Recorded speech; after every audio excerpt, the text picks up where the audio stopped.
तो इमरान, आप ये कह रहे थे ना 2014 का धरना ये बड़ी खौफनाक चीज़ है, और जब ये खुलेगा तो इसके अंदर बड़ी बड़ी खौफनाक सी चीज़ें निकलेंगी। मसलन अगर इंक्वायरी कमेटी बैठ जाती है और उसके अंदर 2014 का धरना भी आ जाता है, फिर 2016 का एक लॉकडाउन हुआ था कि इस्लामाबाद को हमने लॉकडाउन करना है, और वो परवेज़ खटक साहब पूरा एक लश्कर लेकर आए थे, और अटक के पुल के ऊपर वहाँ पे इस साइड पे पंजाब पुलिस थी और उस साइड से KPK की पुलिस थी। और कल ओन चौधरी साहब ने हमारे शो में इंकशाफ किया कि उसके अंदर ये प्लान था कि कोई 100-150 बंदा मार दिया जाए, क्योंकि क्लैश होगा तो इस तरफ से भी गोली चलेगी, उस तरफ से भी गोली चलेगी, उसमें लोग मर जाएंगे और लाशें मिल जाएंगी, तो फिर उसके बाद ये मामला चल पड़ेगा। और ओन चौधरी साहब ने ये कहा कि जनाब ये बाकायदा प्लान था, हमें पूरा एक स्क्रिप्ट दिया गया था और उस स्क्रिप्ट के तहत हम आगे चलते रहे। 2014 के अंदर जैसे कि इमरान खान साहब कह रहे हैं ना कल कि इसको खोल लें, तो कहने को तो उन्होंने कह दिया, लेकिन अगर ये खुलेगा तो ये बड़ा, इसके अंदर बड़े पंडोरा बॉक्स हैं। क्योंकि खान साहब का ख्याल ये है कि क्योंकि उसके अंदर फ़ौज इन्वॉल्व है, उसमें अंदर जनरल ज़हीरुल इस्लाम अब्बासी इन्वॉल्व है, उसके अंदर जनरल राहील शरीफ साहब का नाम आता है, फिर उसके अंदर जनरल फैज़ हमीद साहब का नाम आता है, फिर उसके अंदर जनरल बाजवा साहब का नाम आता है। तो उसके अंदर क्योंकि जनरल इन्वॉल्व हैं, तो फ़ौज कभी 2014 की तरफ या 2016 की तरफ नहीं जाएगी। ये उनकी एक गलत फहमी है इमरान खान साहब की। सर, इस हवाले से जो आपके पास एक एक्सक्लूसिव इन्फॉर्मेशन और ख़बर है वो आप शेयर कीजिए कि 2014 का धरना था, इसकी फंडिंग कहाँ से आती थी, इसको फंड कौन करता? वो बेसिकली एक तो ओन चौधरी साहब ने भी क्लेम किया, उसके अंदर कुछ और लोग भी हैं जो जिनके नाम आ रहे हैं। ये बुनियादी तौर पे हुआ ये था कि एक लंदन प्लान बना था। लंदन प्लान ये था कि लंदन के अंदर अल्लामा तारुल कादी साहब को बुलाया गया था कनाडा से, वो वहाँ से आ गए। चौधरी शुजात और चौधरी परवेज़ इलाही साहब भी गए थे यहाँ से, पाकिस्तान से, और फिर इमरान खान साहब को यहाँ से बुलाया गया था। और ये सारे लोग जो थे ये लंदन के अंदर इकट्ठे हुए थे। अजमेर रोड का एक वहाँ पे एक अपार्टमेंट है, और वहाँ पे अपार्टमेंट्स की बहुत ज़्यादा बिल्डिंग्स हैं। अगर आप अजमेर रोड जाएँ, और ये ऑक्सफोर्ड स्ट्रीट के बिल्कुल साथ है, तो वहाँ पे चौधरी साहबान का अपना फ़्लैट भी है वो, और उसके साथ साथ कुछ मीडिया मालकान हैं उनके भी वहाँ पे फ़्लैट्स हैं, कुछ सियासी लीडर्स हैं उनके भी वहाँ पे फ़्लैट है। तो एक फ़्लैट के अंदर ये मुलाकात हुई थी जिसमें चौधरी शुजात, चौधरी परवेज़ इलाही साहब, इमरान खान साहब और तारुल कादी साहब हुए, और फिर कुछ लोग जिन्होंने ये डिज़ाइन किया था वो लोग भी उसके अंदर शामिल थे। प्लान ये बना था कि 14 अगस्त 2014 को इस्लामाबाद पहुंचेंगे इमरान खान साहब, और उससे पहले 10 तारीख को या 11 तारीख को लाहौर से चलेंगे। कोई 1 लाख मोटरसाइकिलें होंगी, पब्लिक होगी सारे, और वो आके इस्लामाबाद के अंदर बैठ जाएंगे। और गवर्नमेंट अगर रजिस्ट करने की कोशिश करेगी तो उनको रोका जाएगा गवर्नमेंट को कि जनाब आप कुछ नहीं कर सकते, आप इनको बैठने दें। और जब वो बैठेंगे तो आहिस्ता आहिस्ता फिर वो रेड जोन में दाखिल हो जाएंगे, फिर वो ऐवान सदर को कैप्चर कर लेंगे, वो प्राइम मिनिस्टर हाउस को कैप्चर कर लेंगे, वो पार्लियामेंट हाउस की बिल्डिंग के अंदर चले जाएंगे, और इवन वो सुप्रीम कोर्ट ऑफ पाकिस्तान की बिल्डिंग के ऊपर चढ़ जाएंगे। तो ये पूरा एक प्लान था। और उस वक्त फिर वहाँ पर एक सवाल ये उठा था कि इसके लिए तो पैसे चाहिए। तो जो इनिशियल जो फंडिंग थी उन लोगों ने की थी जिन लोगों ने ये डिज़ाइन किया था। किन लोगों और ने इस डिज़ाइन पे किए थे? आप ज़्यादा ड्रामेबाजी ना करें मेरे साथ। नहीं सर, आपके पास अंदर की खबर है कि जिन लोगों ने, चौधरी साहब ने कहा, उन्होंने भी कहा कि जी उन्होंने जिन्होंने ये सारा डिज़ाइन किया, जो इब्तदाई पैसे थे वो जनरल ज़हीरुल इस्लाम अब्बासी साहब ने दिए थे। उन्होंने अरेंज किए थे, पैसे दिए नहीं थे, उन्होंने अरेंज किए थे या अरेंज करवाए थे। और उसके बाद फिर बाकी बिजनेसमैन थे पाकिस्तान के अंदर बहुत ज़्यादा, उन सबको कहा जाता था कि आप पैसे दे दें, और वो सब इमरान खान साहब को पैसे देते रहे। और ओन चौधरी साहब ने यह तस्लीम किया है कि पैसे डायरेक्ट आते थे, किसी अकाउंट में नहीं आते थे, बल्कि बोरियों के हिसाब से पैसे आते थे, और उसके बाद उन पैसों को डिस्ट्रीब्यूट कर दिया जाता था। फिर ओन चौधरी साहब ने यह भी क्लेम किया कि अल्लामा तारुल कादी साहब को भी पैसे दिए थे, वो हमारे शो में वो कह चुके हैं। और ये इन्फॉर्मेशन उस वक्त गर्दिश कर रही थी, बल्कि गवर्नमेंट की अपनी फाइंडिंग थी कि बहुत ज़्यादा पैसों का लेन देन हो रहा है। लेकिन जब 2014 के आखिर में जब यह धरना 126 या 127वें दिन में पहुंचा, तो उस वक्त फिर इमरान खान साहब के पास पैसे नहीं रह बचे थे, क्योंकि उसकी वजह यह थी कि जो फ़ंड देने वाले लोग थे वो आहिस्ता आहिस्ता ख़त्म होते चले गए थे, बल्कि शायद उस वक्त ज़हीरुल इस्लाम अब्बासी साहब रिटायर भी हो गए थे। सर मैं बिजनेसमैनों पे बाद में आता हूँ, अब पहले ये बताएं कि जो ज़हीरुल इस्लाम अब्बासी साहब है जिनका आपने जिक्र किया कि फ़ंडिंग उन्होंने अरेंज करके दी, अगर ये साबित हो जाता है तो क्या फ़ौज उनका एहतसाब करेगी? मेरा ख्याल है फ़ौज के अंदर एक तब्दीली आ गई है, और आप देखें कि हिस्ट्री में पहली मरतबा ऐसा हुआ है कि 2 कोर कमांडर्स को फ़ारिग किया गया। जो लाहौर के कोर कमांडर थे, जब ये 9 मई का वाक़या हुआ पिछले साल 2023 में, तो वो ज़ाहिर है कोर कमांडर थे, और सारी कंटोनमेंट एरिया का, फिर अपने घर का, फिर वो सारा जो डिफेंस का इलाका है उस सबको को डिफेंस करना, उसकी बचत करनी, उसको कॉर्डन ऑफ करना, उसको बचाना उनकी ज़िम्मेदारी थी। लेकिन उन्होंने वो ज़िम्मेदारी ठीक तरीके से नहीं निभाई, और उसके बाद ना सिर्फ हजूम उनके घर के सामने पहुंचा, बल्कि वो घर के दरवाजे खोल के अंदर चला गया। वहाँ पे डायलॉग भी हुआ उनका कोर कमांडर के साथ, उनकी बेगम साहिबा के साथ पे, और फिर वहाँ पे जो कुछ हुआ वो आपके सामने तोड़ फोड़ हुई सारे। और बाद में ये पता चला कि जो उनकी बेगम साहिबा हैं वो उमर अताब बंदयाल साहब की जो बेगम साहिबा हैं वो दोनों आपस में रिश्तेदार हैं। तो ये दोनों का एक दूसरे के साथ एक नेक्सस था, राब्ता था। और फिर उनका टिल्ट भी था इमरान खान साहब की तरफ। ये सारी चीज़ें भी बाद में साबित हुई।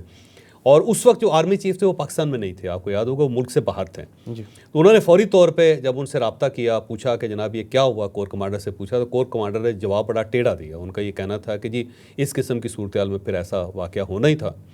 जब उन्होंने ये कहा तो फिर फौरी तौर पे आर्मी चीफ ने कहा कि इमीडिएटली आप वहाँ से निकलें, आप रिमूव्ड हैं और आप फौरी तौर पे GHQ जाकर रिपोर्ट करें। तो उन्हें फौरी तौर पे वहाँ से हटा दिया गया। तो फिर वो यहाँ पे आए और उसके बाद फिर उनको फारिग कर दिया गया, रिटायर हो गए। उसके बाद जो पिछले दिनों जो कोर कमांडर मंगला थे, और उनके ऊपर ये एलिगेशन है कि वो सऊदी अरेबिया गए थे, वहाँ कुछ साहब थे उनके साथ, उन्होंने गुफ्तगू की, वो गुफ्तगू रिकॉर्ड हो गई। कुछ लोगों का ये कहना है कि वो जो साहब थे वो किसी और के एजेंट थे, वो समझ रहे थे मेरे दोस्त हैं, जबकि वो किसी और के एजेंट थे।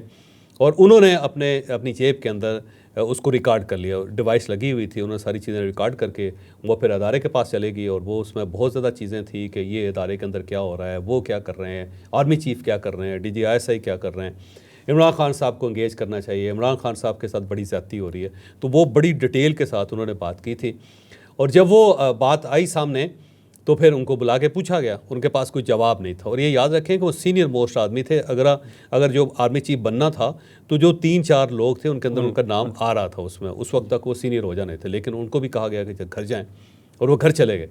अच्छा, इसके अलावा बहुत सारे ब्रिगेडियर्स हैं, बहुत सारे कर्नल्स हैं, कुछ मेजर्स हैं, और ये सारा 9 मई का जो वाक़या था उन सब के अंदर उन सब का एहतसाब हुआ और उनको फ़ारिग किया गया। तो फ़ौज के अंदर ये एलिमेंट आ गया है, एक सोच आ गई है कि हमने अगर मुल्क को चलाना है, इसको राइट ट्रैक पे रखना है, तो फिर हमें अपने इदारे के अंदर से भी क्लिनजिंग करनी होगी। तो मेरा ख्याल है कि जब वो सर्विंग की क्लिनजिंग कर रहे हैं और उनको स्पेयर नहीं कर रहे हैं, तो पुराने जो लोग थे वो अगर ज़िम्मेदार थे 2014 के, और उसका खमियाजा पूरा पाकिस्तान भुगत रहा है, तो मेरी जो गट फीलिंग है, जो मेरी इंफॉर्मेशन है वो ये है कि अगर कोई कमीशन बना और उस कमीशन में मियां नवाज शरीफ ने गवाही दे दी कि फ़ला फ़ला आदमी उसके अंदर इन्वॉल्व था, या IB के उस वक्त के जो DG थे वो अगर कह दिया उन्होंने, या फिर उसके अंदर जहांगीर तरीन ने कह दिया, या अलीम खान ने कह दिया, या फिर ओम चौधरी ने कह दिया, जो इस सारे सिस्टम का हिस्सा थे, तो फिर उसके बाद उन तमाम ऑफिसर्स को बुला के उनसे पूछा भी जाएगा, और अगर उन्हें गिल्टी पाया गया तो उनको सज़ा भी मिले। सर, अब मैं चाहूँगा कि आप बिजनेसमैनों के नाम बताएं और किसने कितना फ़ंड किया, लेकिन उससे पहले आपके पास एक और इन्फॉर्मेशन है कि जब 2014 का धरना हो रहा था, प्रॉपर्टी टाइकून जिनका नाम मलिक रियाज है, ख्वाजा आसिफ उनका नाम बड़ा मोहब्बत से लेते हैं, तो वो सर क्या कहानी है कि वो रात को गए, उन्होंने साग डाल साहब, क्योंकि मेरे बड़े करीबी दोस्त हैं और बड़ा ही पुराना रिलेशन है 1996 से, और बड़े शानदार आदमी, इसमें कोई शक नहीं। और उनके बारे में परसेप्शन ही गलत है पाकिस्तान के अंदर, क्योंकि पाकिस्तान के अंदर कोई भी अगर काम कर रहा हो ना कोई शख्स, तो उसके बारे में एक नेगेटिव परसेप्शन डेवलप कर लिया जाता है कि जनाब ये वो है, इसने ये किया, उसने वो किया। लेकिन वो जनरली एक शानदार आदमी है। मेरा ख्याल है उनकी जो सलाहियतें हैं उनको इस्तेमाल पाकिस्तान में नहीं किया गया। एक आदमी देखें, मैट्रिक पास है और 1 नंबर से पास है, मैट्रिक में भी 1 नंबर अगर कम हो तो मैट्रिक में भी फेल थे, लेकिन उस शख्स ने ग्रास रूट लेवल से उठ के देखे कितना बड़ा कमाल किया। तो मलिक रियाज वाकई एक आइकॉन है और उसको हम यूटिलाइज नहीं कर सके। अब मसला ये है कि मलिक रियाज साहब क्योंकि इतने वेल कनेक्टेड आदमी है और उनका प्रोफाइल इतना ज़्यादा है कि जब भी इस किस्म के कोई इश्यूज़ होते हैं तो उनको इस्तेमाल किया जाता है, और वो वैसे ख़ुद इस्तेमाल होते भी हैं, क्योंकि वो समझते हैं कि इस आग को कंट्रोल किया जाए तो पाकिस्तान को फ़ायदा हो सकता है। तो उस वक्त मलिक रियाज साहब को इस्तेमाल किया था, बल्कि मलिक रियाज साहब से ये भी कहलवाया गया कि आपने खाना देना है इनको। तो वो खाना भी जो वहाँ पे मुजाहिरीन होते थे, जो एहतजाज कर रहे होते थे, वो मलिक रियाज साहब की तरफ से आता था, बल्कि चौधरी साहबान भी खाना देते रहे उसके अंदर। अलीम खान साहब ने भी खाने की जिम्मेदारी बड़े अरसे उठाई रखा। जहांगीर तरीन साहब के पैसे भी बहुत लगे, लेकिन वो 129 दिन 126 दिन का धरना था रोज़ाना।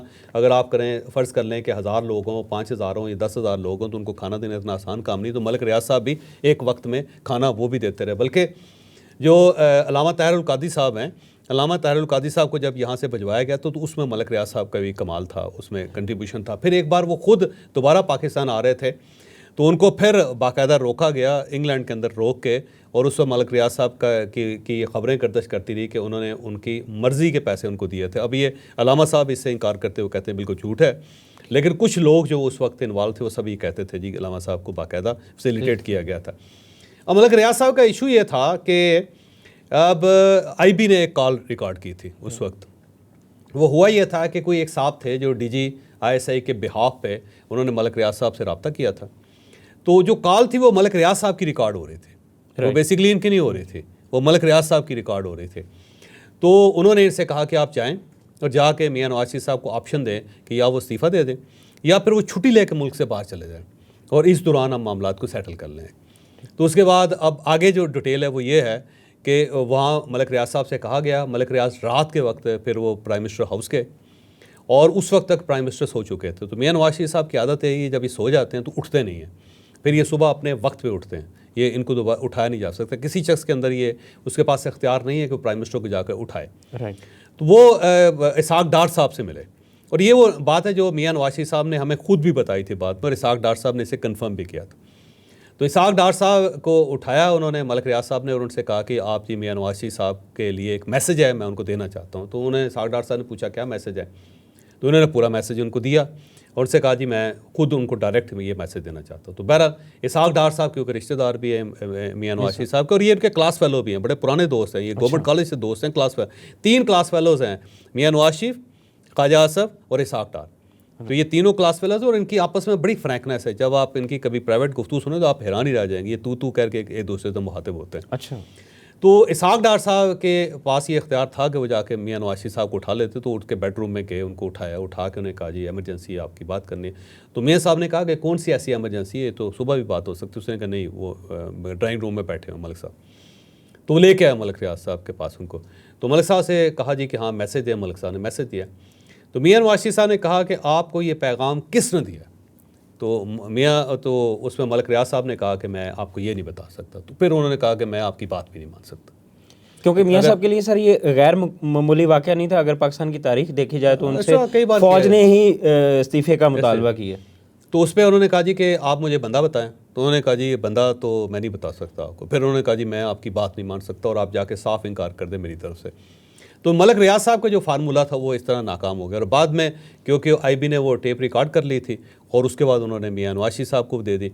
फिर एक जब डिबेट होनी शुरू हुई और बड़ी गुफ्तगू होनी शुरू की तो जनरल राहील शरीफ साहब आए थे मियां नवाज शरीफ के पास। तो मियां नवाज शरीफ साहब ने उनसे कहा था कि ये जो धरना हो रहा है इसके पीछे आपके अपने लोग हैं। तो उसमें राहील शरीफ साहब ने कहा कि ये बिल्कुल गलत है, ये हो नहीं सकता क्योंकि हम तो सिर्फ आपकी मदद करना चाहते हैं।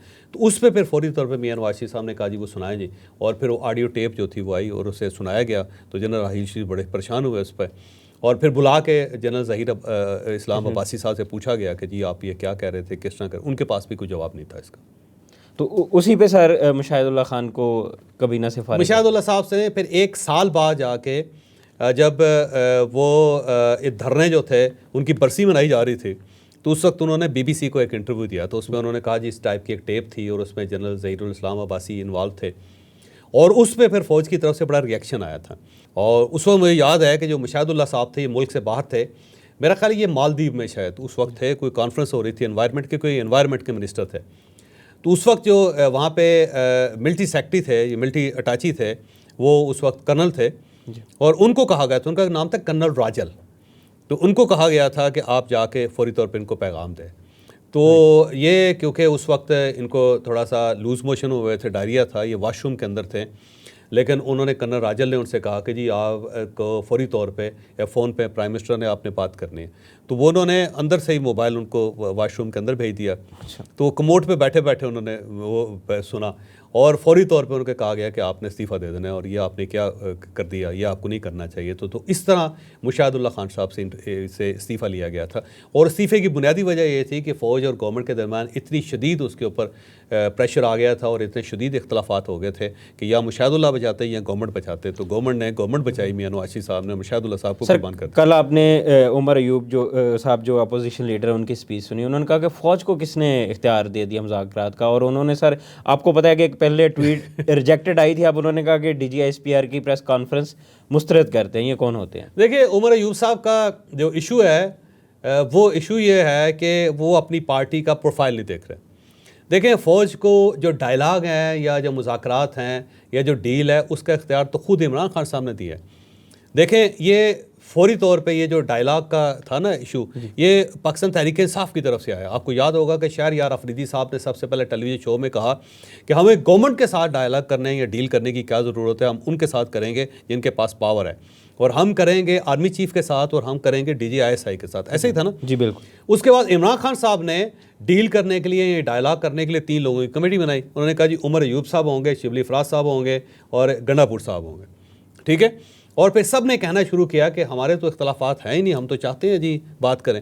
बल्कि इमरान खान साहब तो शिकवा करते थे जेल के अंदर, जब भी रिपोर्टर उनसे बात करते थे वो कहते जी मैं तो 1 साल से बात करने की कोशिश कर रहा हूँ, लेकिन दूसरी तरफ से रिस्पांस ही नहीं आ रहा। तो फॉल्ट हमारी तरफ से नहीं है, दूसरी तरफ से है। तो इमरान खान साहब शुरू से ही कह रहे थे कि आप हमारे साथ डील करें, हमारे साथ बात करें। बल्कि इवन जब जनरल आसिम मुनीर साहब को आर्मी चीफ बनाने का फैसला हुआ ना, गवर्नमेंट ने फैसला किया, और उसके बाद फौरी तौर पे सदर साहब से कहा जी आप इसकी समरी जारी करें। तो सदर साहब ने कहा कि मैं इमरान खान साहब से मिल के इसका फ़ैसला करूँगा। तो फिर मियाँ शहबाज शरीफ साहब ने अपना जहाज़ दिया और वो लाहौर गए। लाहौर जाके वो इमरान खान साहब से मिले, और वहाँ पे चौधरी एतजाज़ अहसन साहब भी वहाँ पे मौजूद थे उस वक्त इस मीटिंग में, हामिद खान साहब भी, बड़े लोग थे वहाँ पे। तो सदर साहब ने उनको समरी दिखाई कि ये समरी आई है उधर से प्राइम मिनिस्टर की तरफ से, तो हमें अब अनाउंस करना है, तो मैं उनसे इजाज़त लेके आया हूँ कि आपके साथ बात कर लूँ। तो फिर उस पर खान साहब ने सदर से कहा कि आप बताएं क्या होना चाहिए। तो सदर ने कहा कि हमें ये मान लेनी चाहिए बात, क्योंकि इसने बन तो जाना है, तो जब इसने बन जाना है तो फिर हम जब रजिस्ट करेंगे तो हमें नुकसान होगा। तो इमरान खान साहब ने कहा कि बिल्कुल ठीक है जी, ज़बरदस्त है, आप बना दें, और अभी उनको मुबारकबाद दे मेरे सामने। तो सदर ने अपने मोबाइल फ़ोन से जनरल आसिम मुनीर को फ़ोन किया और फ़ोन करके उन्हें कहा जी ले जी आपको मुबारक हो, मैंने ये फ़ैसला कर लिया है, समरी तैयार है, अभी थोड़ी देर में रिलीज़ हो जाएगी। तो दूसरी तरफ से उन्होंने जनरल आसिम मुनीर साहब ने शुक्रिया अदा किया। जब शुक्रिया अदा किया तो साथ ही उन्होंने कहा कि इमरान खान साहब ने इसकी मंजूरी दी है और खान साहब मेरे पास बैठे हुए हैं, तो ये आपसे बात करना चाहते हैं। तो जनरल आसिम मुनीर ने कहा कि क्योंकि मैंने फ़ैसला किया था कि मैंने सियासतदानों से बात नहीं करनी, और इमरान खान साहब एक सियासी जमात के लीडर हैं, उसके सरबराह हैं, तो मैं इनसे बात नहीं कर सकता। आप क्योंकि मेरे बॉस हैं, आप सुप्रीम कमांडर हैं अफवाज पाकिस्तान के, आपके साथ तो बात हो सकती है, लेकिन इमरान खान साहब से बात नहीं हो सकती। तो उस वक्त भी उन्होंने डिक्लाइन कर दिया था, इमरान खान साहब से बात नहीं की थी। तो सर ये तलखियाँ वहीं से बढ़ी हैं जो खान साहब से ये तलखियाँ उससे पहले बढ़ी हैं। उसकी बुनियादी वजह ये थी कि खान साहब जो थे उनको आर्मी चीफ नहीं बनाना चाहते थे, और उसकी बैकग्राउंड ये है कि 2019 में जब ये DGISI थे तो उस वक्त इन्होंने ये फराह गोगी, जमील गुजर और बुशरा बीबी की जो करप्शन थी उसकी फाइलें बना के इमरान खान साहब को दी थी। जनरल बाजवा साहब रोकते रहे कि ना दें, आपको नुकसान हो जाएगा, लेकिन उन्होंने कहा जी मेरी जिम्मेदारी है, मुझे प्राइम मिनिस्टर ने अपॉइंट किया है, मेरे इमीडिएट बॉस है, और मेरे सामने अगर इमीडिएट बॉस को नुकसान हो रहा हो तो मैं कैसे ना कहूँ। और जब उन्होंने फ़ाइल बना के इमरान खान साहब को दी तो इमरान खान साहब नाराज़ हो गए। फिर उन्होंने जनरल बाजवा से कहा कि इसे रिमूव करें। जनरल बाजवा 3 दिन उनको समझाते रहे कि इतने हाई रैंक्ड ऑफिसर को इस तरह रिमूव नहीं किया जा सकता, तो आप इसके ऊपर रीथिंक करें। लेकिन उन्होंने कहा कि नहीं, मैं इनको बर्दाश्त नहीं कर सकता।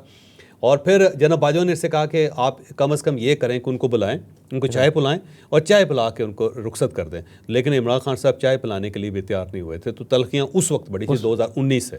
सर ये फरमाइएगा कि कल के अगर आप खान साहब के बयानात देखें जिसमें वो कह रहे हैं कि मुझसे अगर मुज़ाकरात करने हैं तो पाकिस्तान की खातिर करें, मुझे डील का कोई शौक़ नहीं, ना ही मैंने मुल्क से बाहर जाना है। तो सर आपको नहीं लगता कि खान डट गया है इस्टेब्लिशमेंट के सामने और पार्टी भी डट गई है? मेरा एक कार्ड है इमरान खान साहब जो इस्तेमाल कर रहे हैं वो, क्योंकि वो इस्टेब्लिशमेंट की पैदावार हैं, वो इस्टेब्लिशमेंट को समझते हैं, और उनको पता है कि अफवाज पाकिस्तान कभी अवाम जो है उसके ख़िलाफ़ नहीं हो सकती।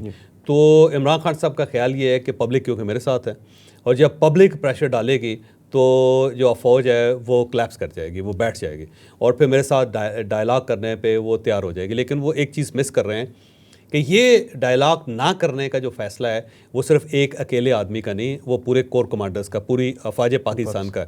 ये बेसिकली इंस्टीट्यूशनल डिसीजन है।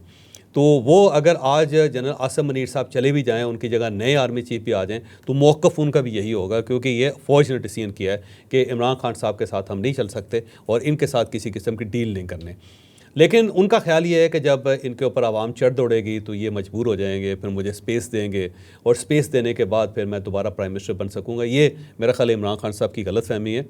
इस्टेब्लिशमेंट जो होती है उनके पास सिर्फ 2 ही डिसीजन होते हैं, 2 ही उनके पास ऑप्शन होते हैं, या फिर वो फतह करते हैं या फिर वो शिकस्त खाते हैं, दरमियान का रास्ता उनके पास नहीं होता। लेकिन सर PTI का मौक़िफ़ है कि खान साहब डट गए हैं, वो लीडर बन के लिखने के, जिस तरह नेल्सन मंडेला, पहले से थे इमरान तैयब अर्दगान हैं, महातीर मोहम्मद हैं, तो तो वो मियाँ नवाज शरीफ और जरदारी साहब की तरह नहीं है कि डील करेंगे मुल्क से बाहर चले जाएंगे। मेरा ख्याल है अगर डील दी जाए तो फिर देखा जाए ना, अभी तक तो डील दी नहीं गई, डील तो कोई ऑफर ही नहीं हुई इमरान खान साहब। अगर डील ऑफर हो और अगर वो फिर इनकार करे तो फिर बात है ना जी। अभी तो इस किस्म की कोई हुई नहीं, बल्कि बहुत सारे उनके दोस्त हैं वो ये कहते हैं सऊदी अरेबिया चले जाएं, ठीक है आराम से, या फिर टर्की चले जाएं। सर आपने कल मुशाहिद हुसैन सईद साहब का भी इंटरव्यू सुना कि उन्होंने कहा कि अमेरिका की कॉल से पहले ही बेहतर है कि हमारी जो इस्टेब्लिशमेंट है या फ़ौज है वो इमरान खान को रिहा कर दे या इनसे कोई डील या मुज़ाकरात कर ले। तो आप समझते हैं कि अमेरिका की तरफ से कोई दबाव आएगा? मेरा नहीं ख्याल क्या आएगा, मेरा नहीं ख्याल क्या आएगा, क्योंकि इसमें कोई शक नहीं कि वहाँ पे प्रेशर ग्रुप्स हैं और कुछ लॉबियस्ट भी हैं जिनका इमरान खान साहब की पार्टी के साथ बड़ा गहरा ताल्लुक है।